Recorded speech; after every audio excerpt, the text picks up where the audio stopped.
જાનું શીર્ષાસન.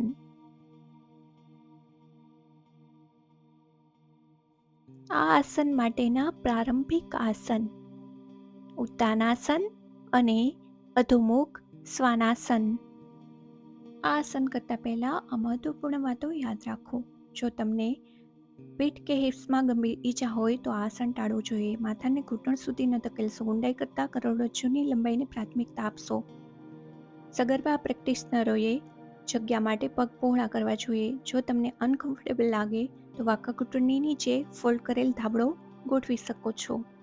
આ આસન માટે યોગા મેટ પર સીધા બેસો. બંને પગને આગળ સીધા રાખો. હવે જમણો પગ વાળી એડીને ડાબી ચાંખની મૂળ પાસે મૂકો. કરોડરજ્જુ સીધી રાખી શ્વાસ ભરો અને બંને હાથ ઉપર કરો. હવે શ્વાસ છોડતા આગળ વળો અને ડાબા પગના પંજાને બંને હાથથી પકડો. માથું ધીમે ધીમે ઘૂંટણને અડાડવાનો પ્રયાસ કરો. સામાન્ય શ્વાસ સાથે 5 થી 10 શ્વાસો સુધી રહો.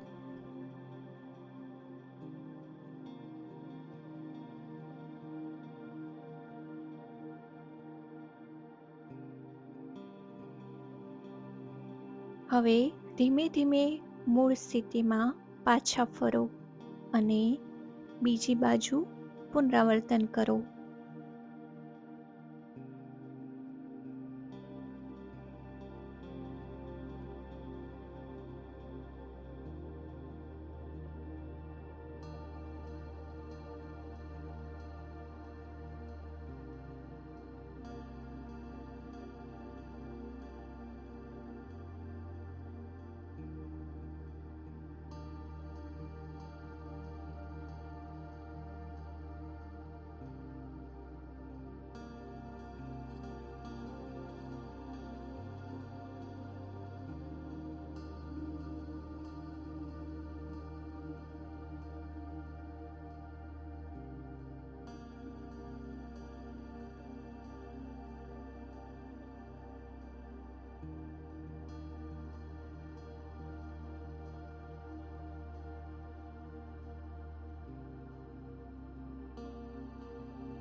આ આસન બાદ 5 થી 10 શ્વાસો સુધી વજ્રાસનમાં બેસો.